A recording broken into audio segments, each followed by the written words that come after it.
This is the X-Zone Broadcast Network, broadcasting worldwide on broadcast affiliates and satellite program providers, including CNN Broadcast Network, Sirius Satellite Network, Star Media, Good News Radio Network, Angel Broadcast Network, Wiki Broadcast Network, and WPBN TV. For more information on the X-Zone Broadcast Network, visit us at www.xzbn.net.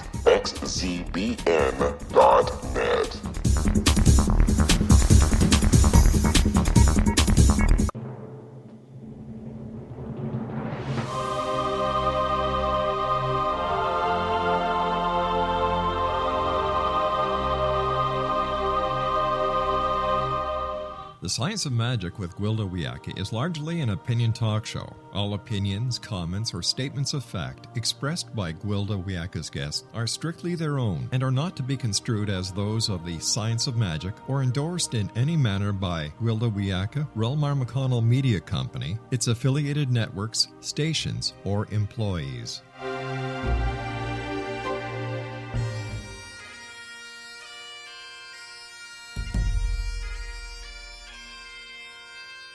Welcome to the Science of Magic with Gwilda Wiyaka, a program dedicated to uncovering the unified nature of reality and humanity's ever-evolving place as truly galactic beings.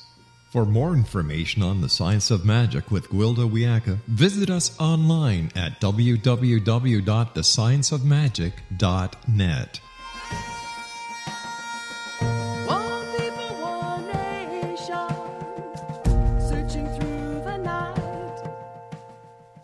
Hello, dear friends, and welcome to the Science of Magic, a program combining the science and magic of today's leading topics to co-create new solutions.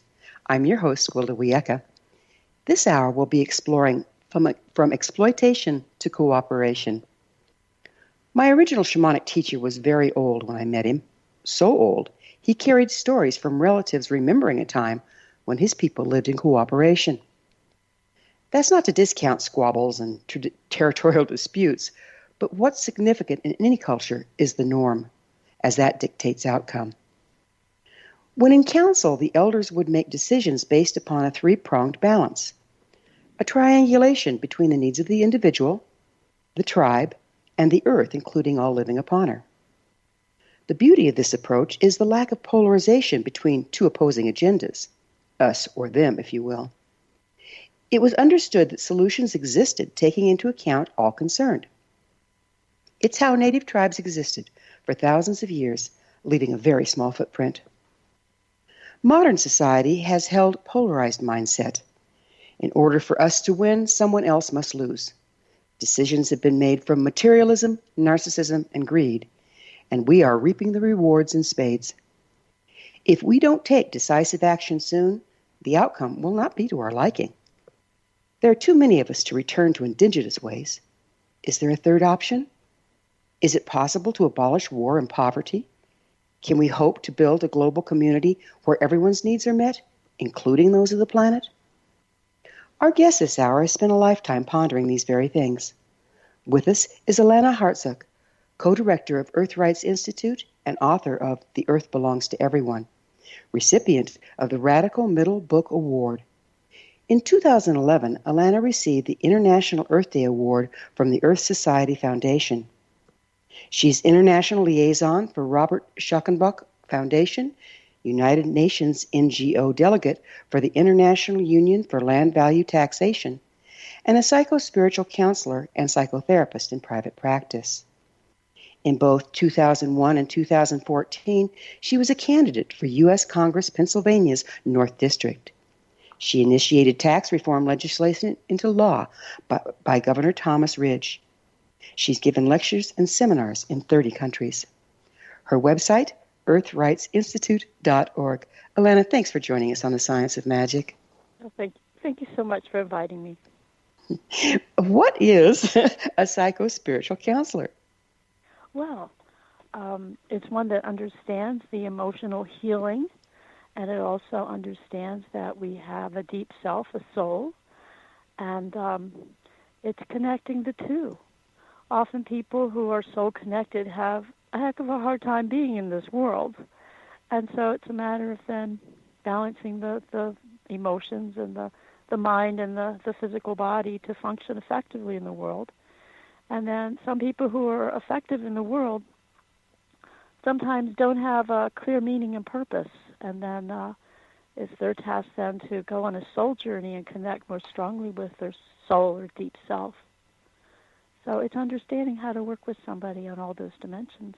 Okay. Can I get you to speak up a little bit? I'm having a little trouble hearing you. Great. Thank you. All right. So you're the co-director of Earth Rights Institute. What exactly is that?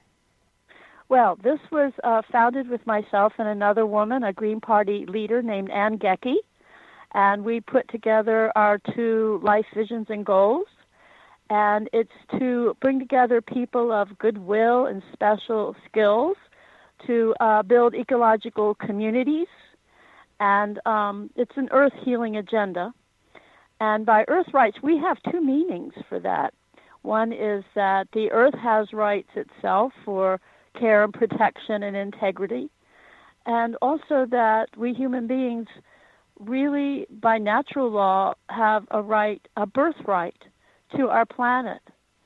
And that's an equal right as a birthright to our planet, since we are spiritual but also earth beings, material beings. We need material for life itself. We're going to need to pick up with this on the other side of a quick break. Okay. Alanna and I will return shortly, so don't go away. You're listening to The Science of Magic. Our current episodes are aired daily on the X-Zone Broadcast Network, xzbn.net. In service to our listeners, prior innovative episodes can always be accessed free of charge on our website, thescienceofmagic.net.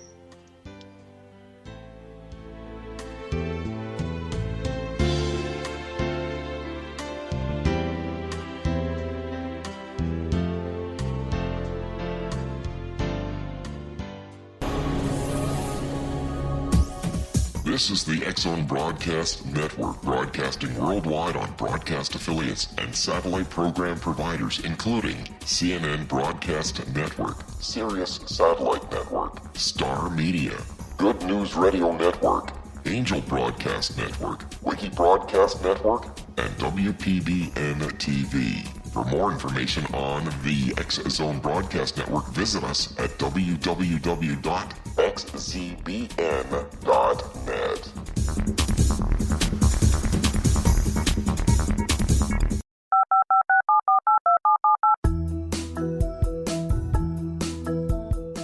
Did you know that when you're on the road with limited data or Wi-Fi, you can still listen to the X-Zone Radio Show with Rob McConnell, The Science of Magic with Gwilda Wiyaka, X-1, Dimension X, Space Patrol, and every minute of the X-Zone Broadcast Network by calling 213-401-0080, courtesy of Audio Now. No smartphone, app, or internet needed. It saves your data plan, and it's free if you have unlimited minutes. Call 213-401-0080 to listen on any phone, anytime, anywhere. Remember 213-401-0080 for the best of the paranormal, parapsychology, and sci-fi radio programming anywhere, 24/7, 365.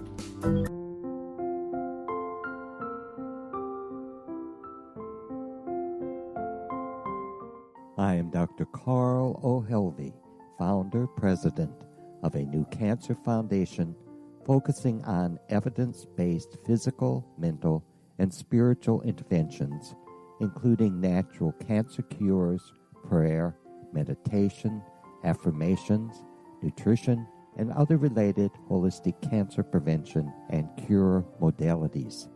These are used in cancer education, research, and financing care. I ask for your help to continue this important work by donating at www.holisticcancerfoundation.com.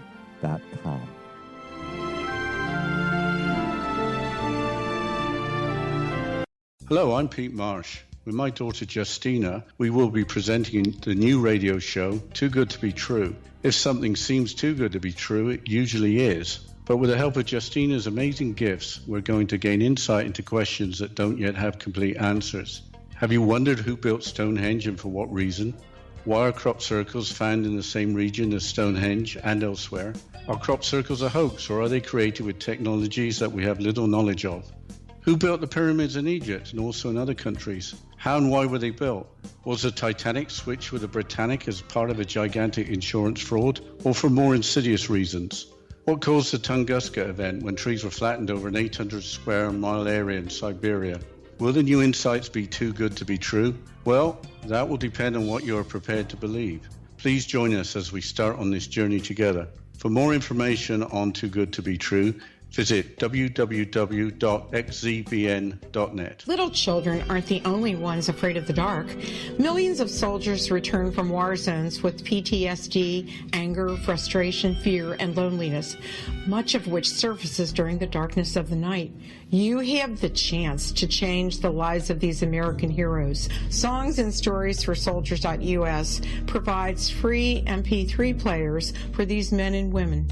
With a list of 3 million songs in 16 different styles, 100,000 audiobooks, and 30,000 old-time radio programs, every veteran can find something to soothe and comfort them at no cost. All our players contain an 8-hour audio program designed to help veterans fall asleep. With 1,500 plus vets now participating, it's our goal to deliver 10,000 audio players this year. Go to our website at songsandstoriesforsoldiers.us. Help us help a veteran make it through the night.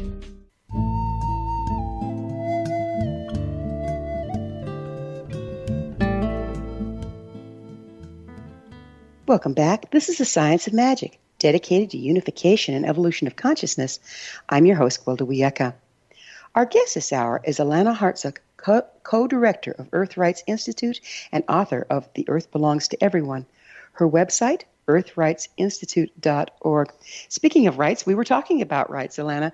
You were saying that there's three of them. Would you mind recapping that for us? I was saying, actually, that there's two meanings we give to that term, earth rights. And the one being the earth itself, the land and resources, to be treated with rights for respect and caring and integrity as a right relationship of people to the earth. Our other meaning is that people themselves, we have a right to our planet, to our earth, as a birthright.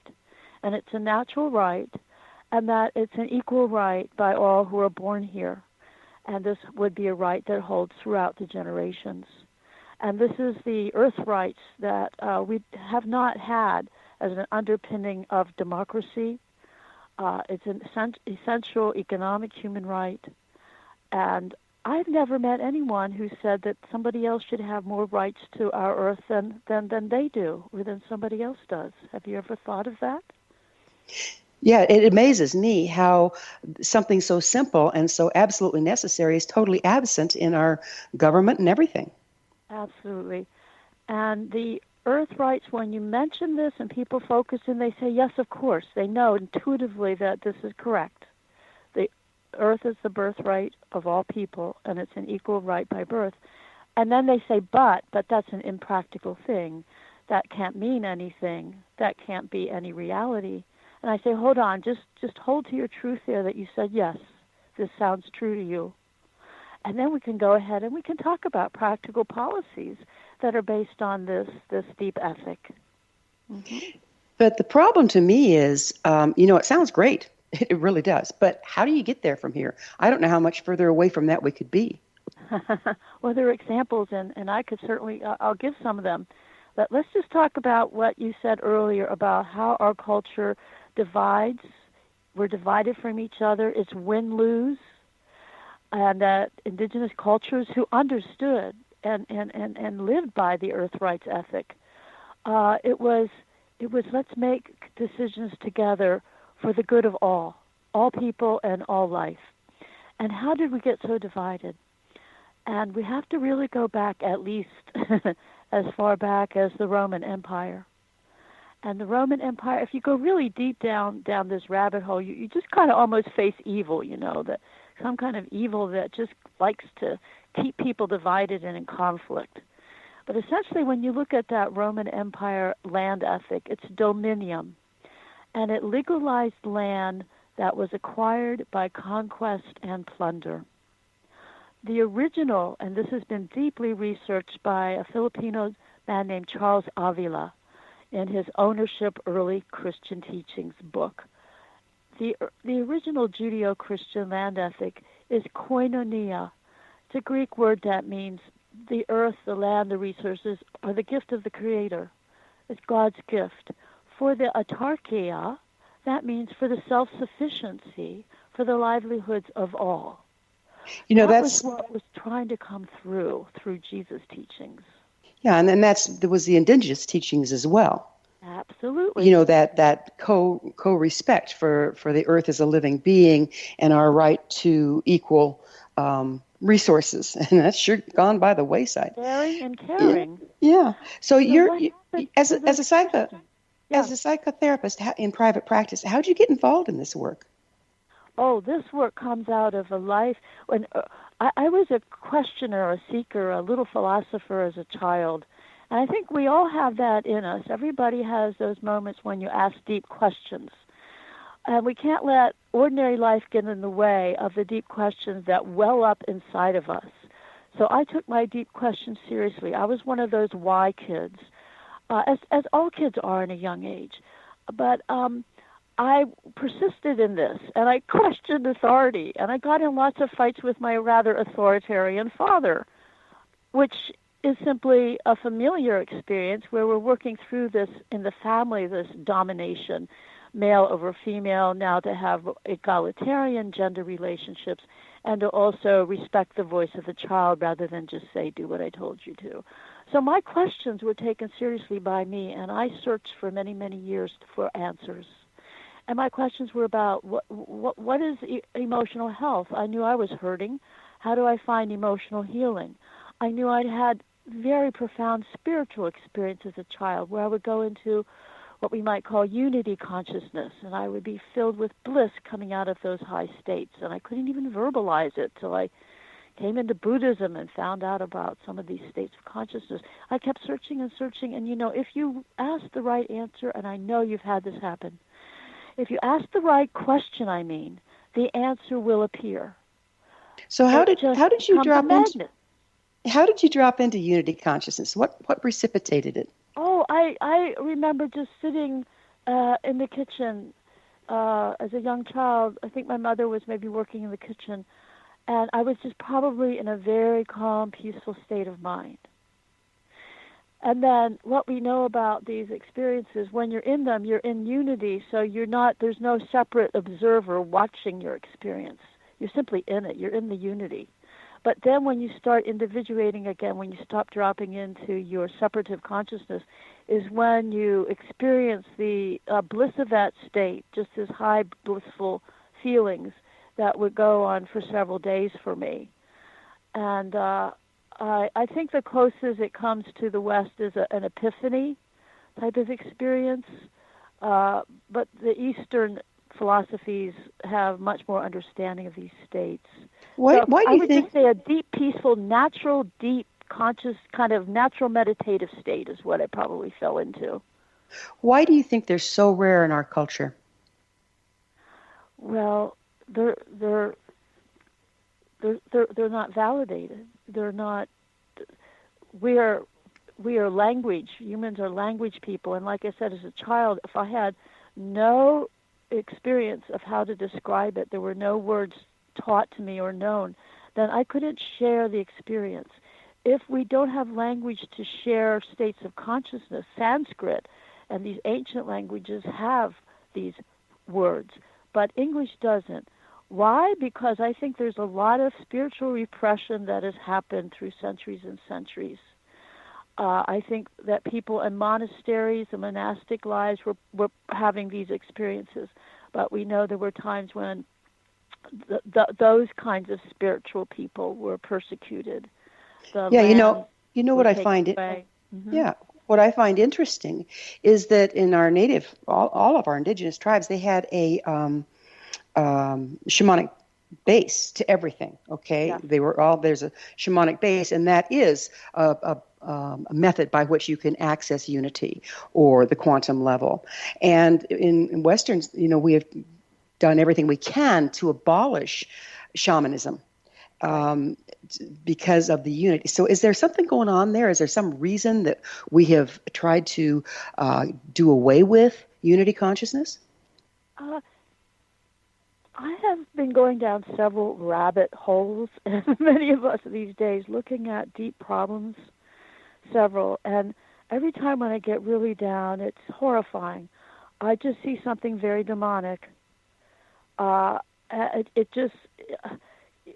These forces of good and evil are very much with us, and we have to tip the balance back to the side of the light, back to the side of the good, and that's the crisis we're in right now.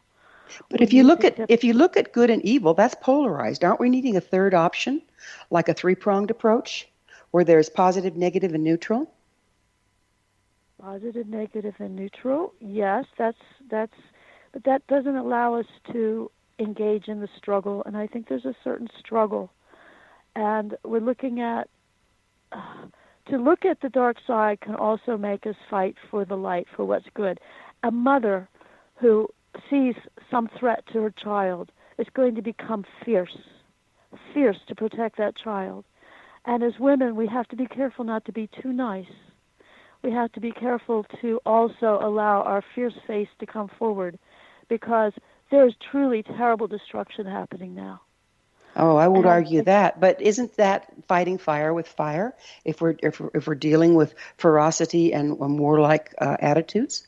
Well, this is where I think Satyagraha and what Gandhi taught us and Martin Luther King about nonviolent civil disobedience, where we can't collude with what's wrong, but we can't become that evil either. But to stand on the truth force is such a power and such a light. I think that's where more of us will be going. Here in Pennsylvania, there are towns that have, now this brings us into the political arena, but they have been fighting against corporations who are wanting to have deep frack wastewater wells, which destroy the water table, and fracking pipelines and CAFOs, confined animal feeding operations that confine huge numbers of animals. These are terribly destructive to our local cultures, and there's been no recourse from the national or the state environmental protection agencies. They're simply not serving the people. They're in the hands of the corporation. Didn't everything get big and unwieldy? Does what? Didn't everything get pretty big and unwieldy? This is actually bringing it down to local governance, local power, local control. It's actually revising democracy. Because if the people who live in a certain place can't protect their place, it's like they can't protect an invasion. So what they're doing, they're putting together their home rule charters, and they're having amendments in their charter that are based on the rights of nature. The one that's in Pennsylvania that I know the people, they're the very first rights of nature in a governance charter in the United States. And also Ecuador is the first country in the world that has rights of nature, rights of Mother Earth embedded in their constitution. I mean, that's such a brilliant thing, because if we don't take care of the earth, where are we going to live? Well, we're not. So these home rule charter townships are doing everything legally, but they're also standing on a deep democratic ethic. And they've come to the point that no matter how many environmental lawyers try to get the state and the national government to stand with the people, they can't do it. The only way they're going to do it, and they're realizing this and they're networking around it, is nonviolent civil disobedience. So the one in Indiana County, Pennsylvania, in Grant Township, they've actually have an ordinance in their township charter that says they will not arrest nor fine anyone for nonviolent civil disobedience. It's gotten that serious. Wow. Is that the only place where this is going on? If people want to know more about it, go to Community Environmental Legal Defense Fund. Read and hear what Tom Lindsay, the lawyer, environmental lawyer who founded it, and is doing these work in localities in several states, and several localities in Ohio and Pennsylvania just did a tour through the different localities who are in the struggle. So they're networking together, And they have very clear constitutional amendments for the state and federal level. Okay, well, we're going to have to pick up with this. Have enough power. We're going to have to pick up with this on the other side of a quick break. Alanna and I will return to our discussion on the other side of this break, so don't go away. On the other side of it, okay. We're coming to you through the X-Zone Broadcast Network. Don't miss the other fine shows and hosts on xzbn.net.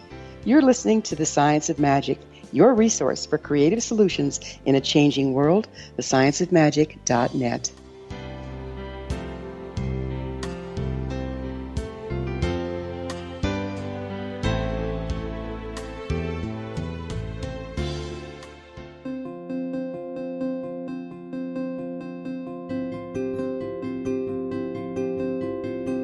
Dreams are our personal gateways into infinite wisdom. Don't miss shamanic counselor and indigenously trained dream decoder Sandra Corcoran's inspiring book, Shamanic Awakening Between the Dark and the Daylight. This remarkable work chronicles Sandra's 35 years of experience with diverse wisdom keepers and her initiations throughout the Americas and across the British Isles, Turkey, Greece, and Egypt. Sandy's knowledge of symbology, psychology, and myth influence her dream blog and workshops. Sandy offers private tarot readings, international journeys, a meditative CD, as well as her book, Shamanic Awakening, to encourage you as you navigate this earth walk, creating a deeper connection to yourself and all that is. Find this and more at Sandy's website, starwalkervisions.com.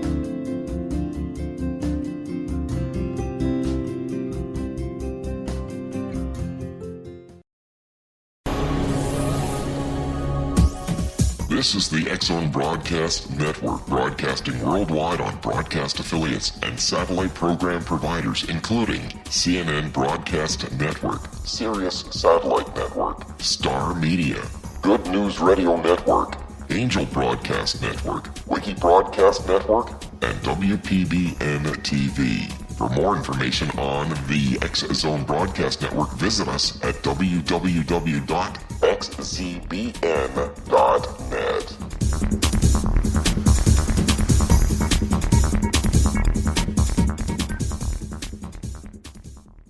How would you like to be able to read other people's minds? Well, the next best thing is here. When you know how to read a person's name, you know how the person thinks, feels, and behaves.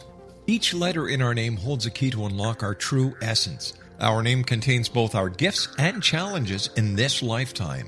Mnemology science discovers personality secrets hidden in the placement of the letters of our names, including the first and last impression people remember about us. Sharon shows us how to interpret the arrangement of letters as outlined in her book, Know the Name, Know the Person. Sharon Lynn Wyeth created mnemology science after 18 years of research and testing her theories, and has supported thousands of people around the world in understanding themselves and others better. You'll enjoy Sharon's unique teachings as she shares her system to learn the gifts behind your given birth name. Even if you don't like your birth name, there are jewels in this book. If you're thinking of changing your name, ready to name your child, or wanting to get along better with others, this is the book for you. If you'd like to improve your relationships and change your life for the better, get the book today, Know the Name, Know the Person, or visit www.knowthename.com. That's www.knowthename.com.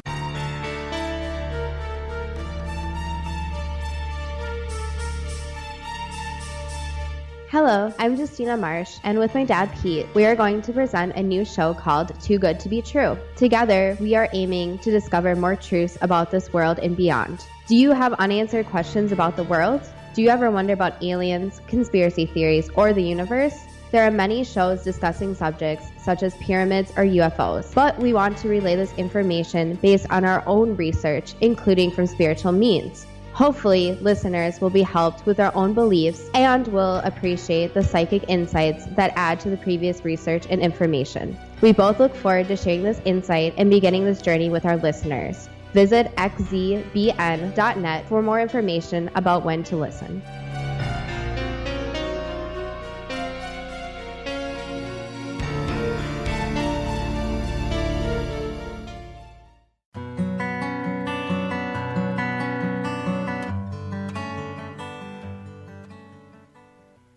Welcome back. This is The Science of Magic, a place where magic and science come together to promote enlightenment. I'm your host, Gwilda Wiyaka. Our guest this hour is Alanna Hartzok, author of The Earth Belongs to Everyone. Her website, earthrightsinstitute.org. Alanna, we started earlier talking about how all of the continents have an indigenous roots, and every indigenous culture really took the earth itself into consideration in all the decision making. Historically, how did we get away from that? Well, I often trace it to what happened, as I mentioned earlier, with this Roman land law of dominium. And then as the Roman Empire expanded, the indigenous people's lands were taken away from them. Essentially, they were privatized. You had a whole period called the Inquisitions, where indigenous people, many women, mostly women, were burned at the stake or hung, and their lands were taken away from their people and their villages. If I go back to my own ancestry in Germany, we would have been commoners living on common lands. You know, at some level, we're all indigenous. And then during this period of enclosures, several hundred years, my people eventually in the northern area, what's now Germany, would have been made serfs, became serfs. And then these enclosures happened throughout Europe and into England and Scotland. You had the Scottish Highlanders, you had the privatization of those lands, and then you had the Scots flee to Ireland, and then the Scotch-Irish fled to the United States. In fact, the little town closest to where I live is Scotland. My area in Pennsylvania was settled by these Scotch-Irish people who had been fleeing from their land loss, 2,000 acres of enclosures of lands. So my people, centuries ago, or when the American Revolution happened, we were conscripted as mercenaries to fight with the British against the American Revolution. So you saw this is happening in Africa today, the land grabbing in Africa and so on. It's that if enough people do not do what's right, then evil prevails. So that's where we're at again. We're another part of that cycle where we need to come forward with these traditional knowledges for this complex world, and one very simple way that we are in a complex situation, yeah. And everybody has kind of turned narcissistic. I mean, not everybody, but a lot of people have, or polarized: good, bad, right, wrong, yes, no. What's the walk out of that as an individual? What's our mindset? You work with psychotherapy. What can you advise the individual to start stepping out of that mindset? Well, as we know from Maslow's hierarchy of needs, you need your basic necessities. You need security, belongingness, and then the self-expression and the spiritual connection, right? Well, that would be my needs, but that seems to be the minority of people that recognize that. Right. I would say if somebody says to the average person out there, well, we're going to take part of your land here because you have more than your share, or we're going to take part of your resources because you have more than your share, the first thing they're going to think about is, wait a minute, this is mine, and what if I can't afford my acrylic nails? That's a must-have for me. That's the mindset out there. How can we move beyond that? Well, there isn't a whole approach that enables a good thing from the right, being private property, to essentially have private property for all. So again, it transcends right-left. You could talk about land reform. You can talk about private property for all. So there's very practical ways to secure this. And I'd like to talk about the community land trust movement, may I? Well, actually, what I would like to talk about, if you don't mind, is how can the individual start to shift their mindset so that it's more ecological? Well, I tell you, I had an ecological mindset, but I was paying high rents in San Francisco.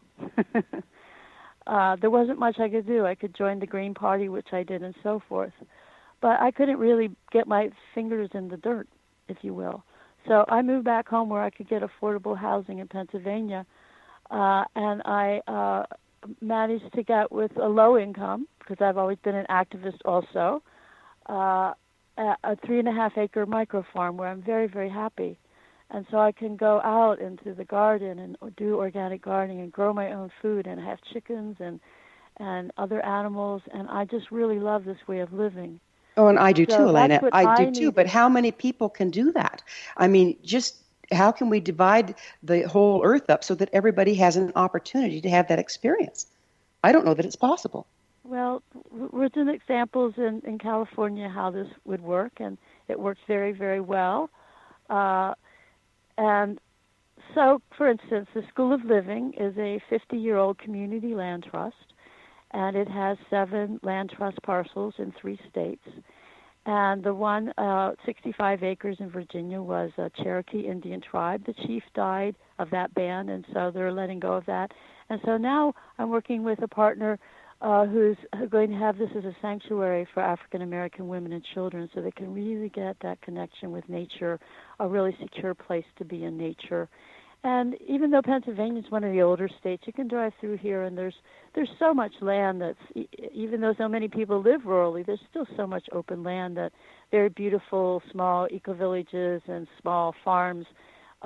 It's quite doable, and people are doing it. They're living this way, and we see this also in the cities where there's more and more urban gardening. And those lands in the cities can become land trusts or special parks for food production purposes. How important do you think it is for us to start doing the home garden? I wasn't around, but clear back when they did the Victory Gardens, we started growing a lot of food ourselves. What's the value of that at this point, do you see? It not only gives us good, nutritious, organic food, and we know where our food comes from, it engages us directly with Mother Earth, with nature, with life, and that is healing for human beings. In Maria Montessori's form of childhood education, they have the phase where they really honor the opportunity for the child to bond with the earth. And frankly, the people that I know who as children spent time in the earth, in nature, are very much the psychologically healthier person than the people who've never had that bonding with Mother Earth, who tend to be more on the neurotic side and the anxious side, and not as actually even physically or mentally as healthy. So I totally agree with you there. There's so many kids that think their chicken comes under cellophane, or it's a McNugget. Okay, but on the other side of the coin, being able to bond with the earth in large numbers and work the earth in large numbers, is that possible now? I mean, just statistically, the numbers that we have? Yes, it is.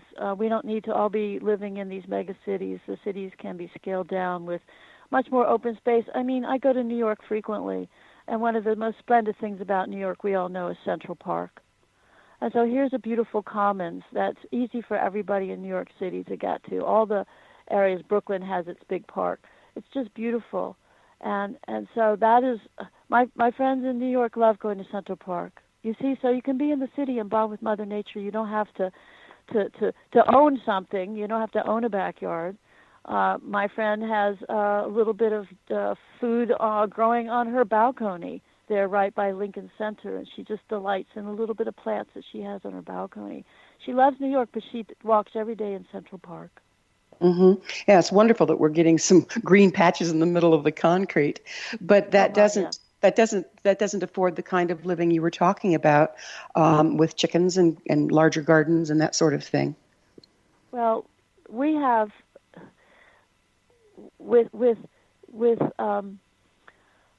I've looked at this for decades now, and I'm not in the overpopulation camp at all.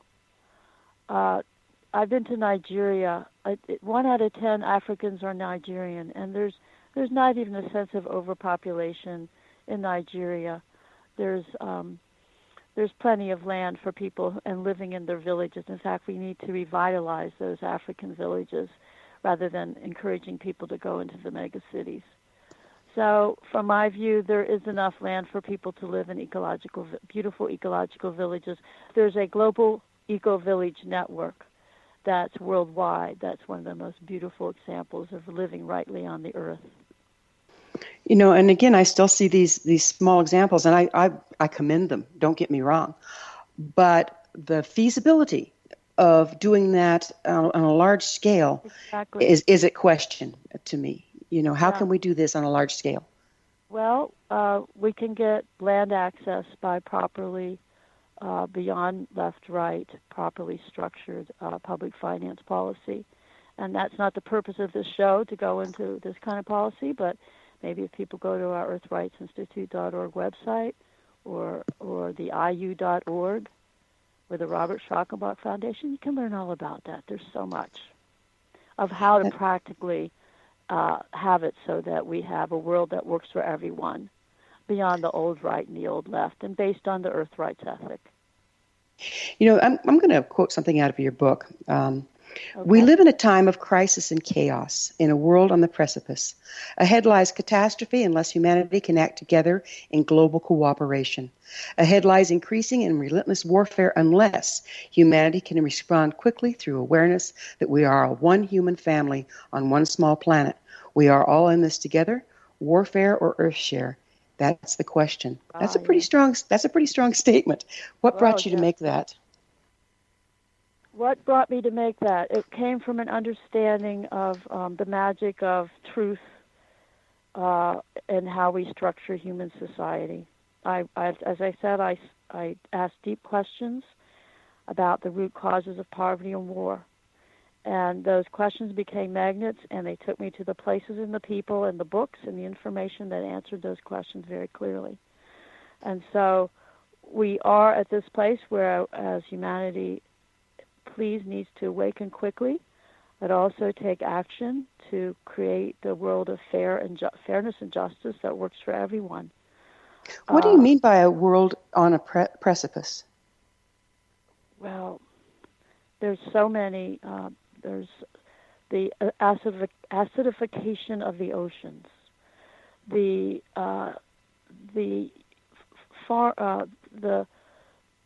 full spectrum dominance of U.S. foreign policy, and these seemingly endless wars that are wasting resources and are terrible environmental catastrophes. I have military friends that have been very damaged by the environmental destruction of the military apparatus. So the wars, the medical system that's for-profit, a for-profit medical system. I've been looking at the problem of vaccines and how the Center for Disease Control has become a for-profit center for big pharma to make profits on vaccines. You learn that you garden organically and the soil is rich and the plants are strong and it naturally repels the bugs and the insects and whatever might be bothering the plants. They become strong. A human body with good food and clean water is naturally strong. The immune system is naturally strong. We don't need all these ever-increasing numbers of vaccines. Our health situation is another crisis. We're on a precipice. If our autism rates continue the way they're going now, by 2032, this is shocking, but please look it up. 80% of boys and 50% of girls in the United States. I'm going to have you repeat that on the other side of a quick break. Alanna and I will be back shortly, so don't leave us now. This is The Science of Magic, your resource to altruistic professionals of science and the esoteric, working to create common ground for the betterment of our world. scienceofmagic.net.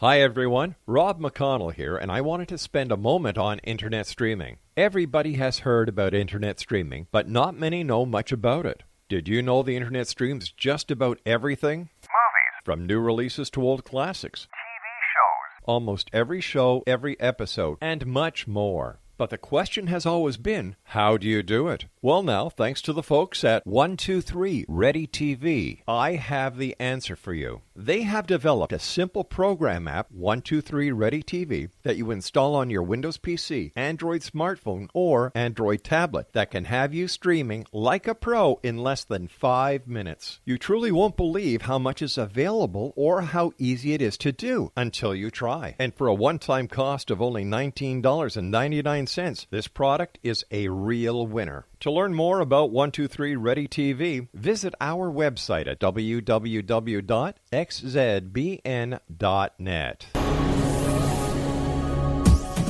This is the X-Zone Broadcast Network, broadcasting worldwide on broadcast affiliates and satellite program providers, including CNN Broadcast Network, Sirius Satellite Network, Star Media, Good News Radio Network, Angel Broadcast Network, Wiki Broadcast Network, and WPBN TV. For more information on the X-Zone Broadcast Network, visit us at www.xzbn.net.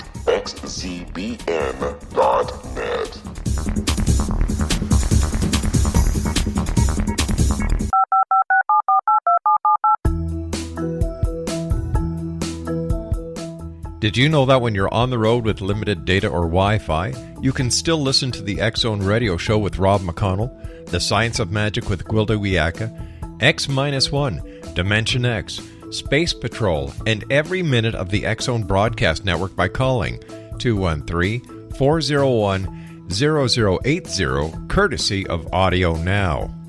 No smartphone, app, or internet needed. It saves your data plan, and it's free if you have unlimited minutes. Call 213-401-0080 to listen on any phone, anytime, anywhere. Remember 213-401-0080 for the best of the paranormal, parapsychology, and sci-fi radio programming anywhere, 24/7, 365.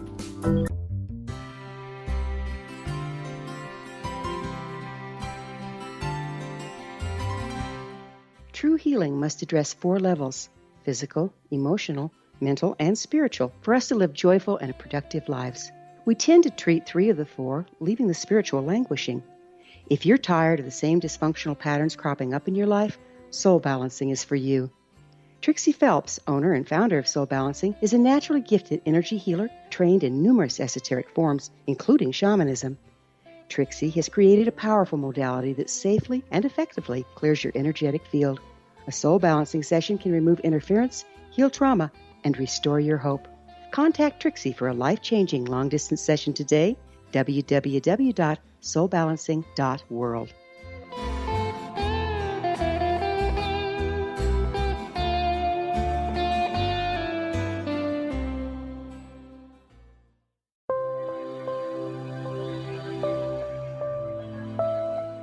There's a legend shared by many indigenous cultures of a time when the nations were cast to the 4 corners of the world. Each nation was given a body of sacred knowledge that held a different portion of the truth to preserve. True reality could not be known until all the nations reunited, combining the information. If a single one was missing, the world could not be reborn and darkness would prevail.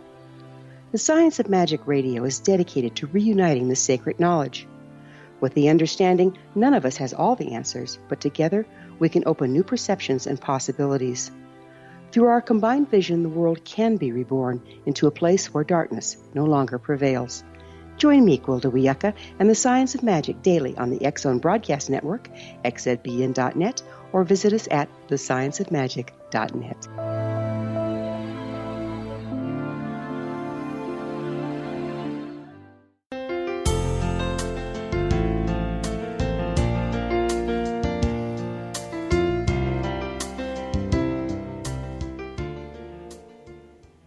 Welcome back. This is the Science of Magic, bringing together gifted people of service to the world. I'm your host, Gwilda Wiyaka. What's up in your world? Email me at the info@thescienceofmagic.net and suggest a topic that's on your mind. You're probably not the only one interested. Our guest this hour is Alanna Hartzok, co-director of Earth Rights Institute, her website, earthrightsinstitute.org. We were just talking about, you were giving me a statistic about children. Yes. If the autism trajectory continues as it is now, by 2032, we will have 80% of boys and 50% of girls on the autism spectrum. This is a very serious problem. There's a lot of medical doctors and researchers and whistleblowers speaking out about the problem of the connection of vaccinations and vaccine damage, and the fact that we have a higher infant mortality rate now than other developed countries, and so on. So it's very serious. The good news is that there's more and more holistic health doctors, there's more naturopaths, there's more people understanding what real health is, and that it means good nutrition, good balanced diets, organic foods and good clean water and plenty of exercise and so on, the basics that keep a person healthy. We do not need these ever-increasing numbers of vaccines that they're giving children. Well, it seems like we outsmarted ourselves. When we decided that we had a better idea, in whatever arena. And the further we got from the way things were naturally created, the more trouble we got ourselves into.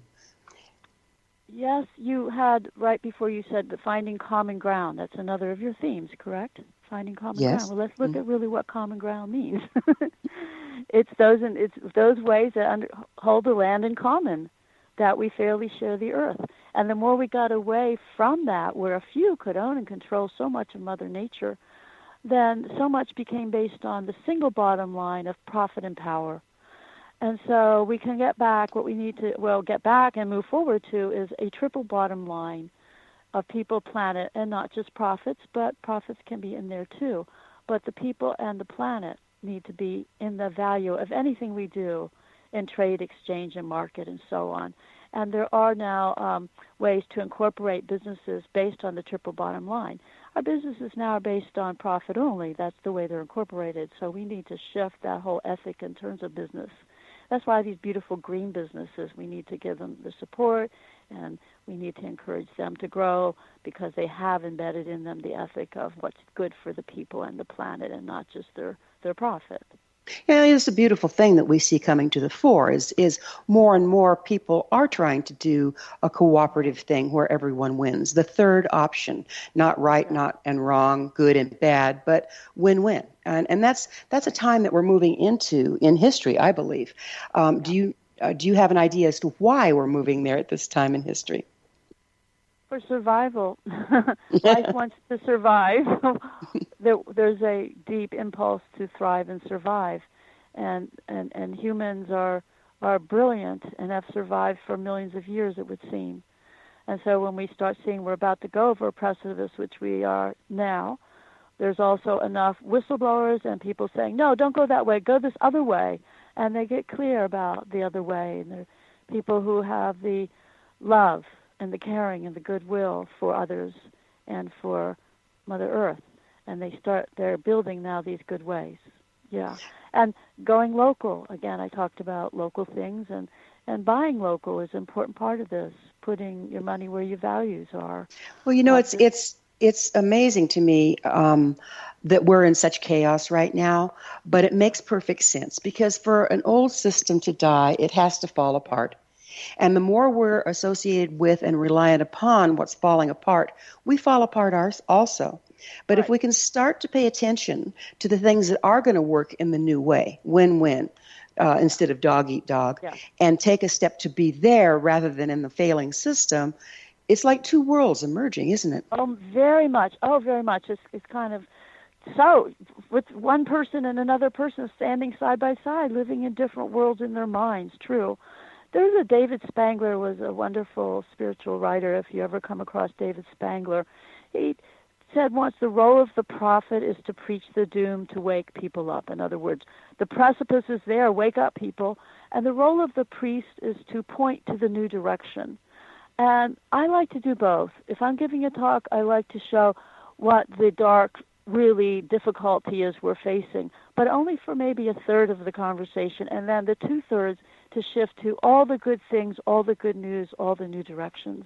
And I sense that is, you're that type of person who wants to point to the new directions, and they're clearly there. We have everything already created to have this world work for everyone, basic needs well met, and so that we can then have the great expansion of the mind and spirit that we long for, or people not having to do wage slavery type of jobs and work they don't like, but to thrive on all levels throughout their whole day, everything being meaningful and purposeful.